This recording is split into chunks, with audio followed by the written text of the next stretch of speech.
এরকম মানুষ রয়েছে যারা সবচেয়ে জঘন্য কথা বলে, কিন্তু তাদের কোনো লাগাম নেই। কথাগুলো আপনার হৃদয় থেকে এসে মস্তিষ্ক হয়ে এরপর তার জিহ্বাতে যাওয়া উচিত, কিন্তু এই পথে কিছুটা লাগাম থাকতে হবে। আমার হয়তো এটা বলা উচিত না, আমি কিছু একটা অনুভব করছি, হয়তো গালি বের হয়ে যাবে, সেটা গলায় পৌঁছে গিয়েছে, কিন্তু সেটা আমার মুখ দিয়ে বেরিয়ে আসা উচিত না, আমার সেটা গিলে ফেলা উচিত। কিন্তু কিছু মানুষ রয়েছে তাদের মাথায় যা আসে তাই বলে ফেলে।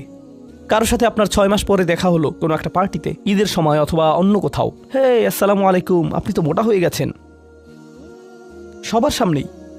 এটা কেমন কথা? আপনি এটা মনে মনে আনতে পারেন আর নিজের মনে মনে মাশা আল্লাহ বলতে পারেন, কিন্তু সবার সামনে কেন আপনাকে এই কথা বলতে হবে? হেই, তুমি তো কয়েক বছর আগে পড়ালেখা ছেড়ে দিয়েছিলে, এখনো পাস করনি, এখনো ফেল অবস্থাতেই আছো। মানুষ আপনাকে এরকম কথা বলে আর এটা আপনাকে রাগান্বিত করে। এই অবস্থায় কি করবেন? আল্লাহ বলেছেন এটা আপনার মনের বিনয় প্রকাশের অংশ। এভাবেই আল্লাহ আমাদের বিনয় যাচাই করবেন। আর প্রসঙ্গক্রমে তারাই হয়ে থাকে আমাদের সবচেয়ে কাছের মানুষ, যার অর্থ আপনি এই ধরনের পরিস্থিতিতে বারবার বারবার বারবার পড়বেন। কিভাবে এটা থেকে বেরিয়ে আসবেন?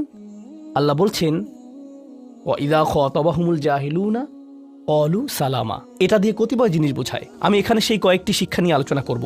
যখন এমনটা ঘটবে আপনার তাৎক্ষণিক প্রতিক্রিয়া হবে শান্তি, ক্বালু সালামা। এটা দ্বারা বিদায়ও বোঝাতে পারে। আপনি বলবেন সালাম, আমি আর এই আলোচনা চালিয়ে যেতে চাই না, আমি সম্মানজনকভাবে আপনাকে বিদায় জানাবো। ও দাঁড়ান, আমার তো একটা মিটিং আছে।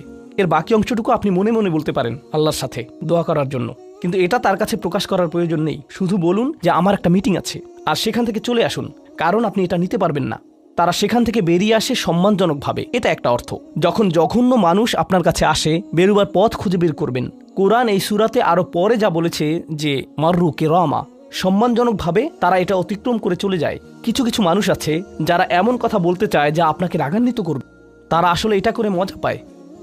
তারা কথা বলবে শুধু আপনাকে উত্তেজিত করার জন্য, আর তাদের কেউ কেউ জানে যে ঠিক কি বলতে হবে, কারণ তারা আপনার সাথে আগেও কথা বলেছে। আর তারা জানে যে কোন জিনিস আপনাকে রাগিয়ে তুলে, তাই তারা জানে যে কোন বাটনটি প্রেস করতে হবে আর কিভাবে আপনাকে বিরক্ত করতে হবে। আপনি বসে আছেন, আমি উত্তেজিত হব না, আমি উত্তেজিত হব না, আমি উত্তেজিত হব না, কিন্তু তার কথা শুনে আপনি বিশাল দানবে পরিণত হয়ে গেলেন, যার ফলে সব ধ্বংস হয়ে যাবে। আর সেই ক্ষেত্রে আপনাকে আগে এটা রোধ করতে হবে। আপনি এখানে কথা বলতে পারেন আর বলতে পারেন যে দেখুন, আমি এই বিরোধ চাই না, আসুন শান্তিপূর্ণ সময় ব্যয় করি, আসুন এই বিষয়টা নিয়ে আজ আর কথা না বলি, এতে অনড় থাকুন।